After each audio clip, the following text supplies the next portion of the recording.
Bismillahirrahmanirrahim. Assalamualaikum warahmatullahi wabarakatuh. Bismillah, alhamdulillahirabbil alamin. Allahumma sholli ala sayyidina Muhammad. Kembali lagi dengan mata kuliah Decision Making, yang mana pada pertemuan hari ini kita akan membahas terkait pengambilan keputusan. Bersama saya Abu Thalib MM. Pengambilan keputusan merupakan pekerjaan sehari-hari dari manajemen, baik itu dalam organisasi publik, organisasi bisnis, maupun organisasi non-profit. Semuanya pasti akan ada pengambilan keputusan. Pengambilan keputusan yaitu pemilihan di antara berbagai alternatif pilihan yang ada dengan berdasar dan tepat sasaran yang sesuai dengan harapan si pembuat keputusan. Pengertian tersebut mencakup pembuatan pemilihan atau choice making dan pemecahan masalah atau problem solving. Disampaikan Josh and Terry bahwa pengambilan keputusan didefinisikan adalah pemilihan dua alternatif atau lebih. Menurut definisi tersebut, bahwa untuk menentukan suatu keputusan harus memunculkan alternatif solusi, minimal dua solusi atau lebih, yang akan ditentukan kemudian pilihan terbaik diantaranya. Berbeda dengan Sondang P. Siagin menyatakan pengambilan keputusan adalah suatu pendekatan sistematis terhadap hakikat suatu permasalahan dengan pengumpulan fakta-fakta dan data, penentuan yang matang dari alternatif yang dihadapi, dan pengambilan tindakan yang menurut perhitungan merupakan suatu tindakan yang paling tepat.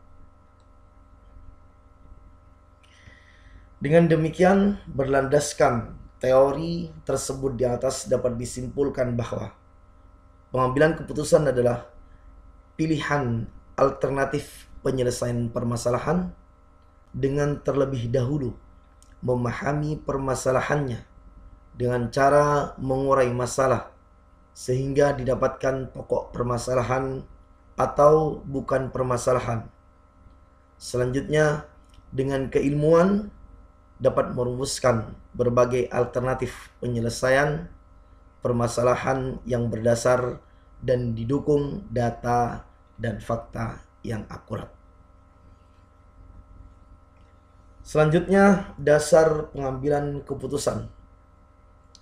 Josh R. Terry bahwa dasar pengambilan keputusan dapat digolongkan dalam 5 golongan. Yang pertama, intuisi, yang mana memiliki sifat subjektif, bukan objektif, sehingga mudah terkena pengaruh. Kemudian pengalaman, yaitu memiliki manfaat bagi pengetahuan praktis, karena pengalaman dapat memperkirakan keadaan sesuatu, dapat memperhitungkan untung atau rugi, baik buruknya keputusan yang akan diambil. Golongan yang ketiga yaitu fakta, dapat memberikan keputusan yang sehat, solid, dan baik. Kemudian pengambilan keputusan yang keempat yaitu wewenang, biasanya dilakukan oleh pimpinan terhadap bawahannya atau orang yang lebih tinggi kedudukannya terhadap orang rendah kedudukannya. Dan yang kelima yaitu rasional, keputusan yang dihasilkan bersifat objektif, logis, lebih transparan, konsisten untuk memaksimumkan hasil atau nilai dalam batas kendala tertentu, sehingga dapat dikatakan mendekati kebenaran atau sesuai dengan apa yang diinginkan. Selanjutnya, hakikat dari pengambilan keputusan. Pengambilan keputusan adalah aspek yang paling penting dalam kegiatan manajemen. merupakan kegiatan sentral dan manajemen. Disampaikan oleh Perron pada tahun 1968. Pengambilan keputusan pada hakikatnya adalah kunci daripada kepemimpinan. Gore 1959. Hakikat pengambilan keputusan yaitu inti daripada kepemimpinan. Siagian 1988. Hakikat pengambilan keputusan pada hakikatnya yaitu suatu karakteristik yang sangat fundamental. Sampaikan Moore pada tahun 1966. Berbeda sama Robbins pada tahun 1978 menyampaikan yaitu sebagai jantung kegiatan administratif. Selanjutnya Robbins Hanges dalam prakatanya pada decision making Audrey pada tahun 1967 menyimpulkan bahwa karena pengambilan keputusan terjadi di semua bidang dan tingkat kegiatan semua pemikiran manusia, maka tidaklah mengherankan bila begitu banyak disiplin berusaha menganalisa dan membuat sistematika dari seluruh proses keputusan. Selanjutnya, pentingnya pengambilan keputusan. Pengambilan keputusan mempunyai arti penting bagi maju mundurnya suatu organisasi, terutama karena masa depan suatu organisasi banyak ditentukan oleh pengambilan keputusan sekarang. Hitzberg pada tahun 1979 menyampaikan segi kekuasaan untuk membuat keputusan, yaitu apakah mengikuti pola sentralisasi atau desentralisasi. Berbeda dengan Weber pada tahun 1969 sebelumnya menyampaikan memberi perhatian pada pengambilan keputusan dari sudut kehadirannya, yaitu tanpa adanya teori pengambilan keputusan administratif, kita tidak dapat mengerti, apalagi meramalkan tindakan-tindakan manajemen, sehingga kita tidak dapat menyempurnakan efektivitas manajemen. Merupakan titik-titik kritis terhadap mantapnya suatu kebijakan. Itu yang disampaikan Gardner tentang pentingnya pengambilan keputusan pada tahun 1987.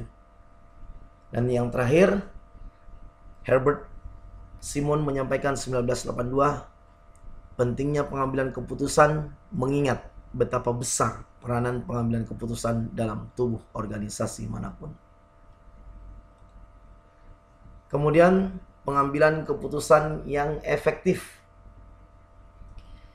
Pengambilan keputusan efektif dapat dinilai seberapa besar keputusan tersebut memberikan keberhasilan dari yang diharapkan sesuai tujuan menurut Manolang 1986, bahwa pengambilan keputusan yang efektif adalah dengan 5 tahapan, yaitu tahapan menerima tantangan, tahapan mencari alternatif.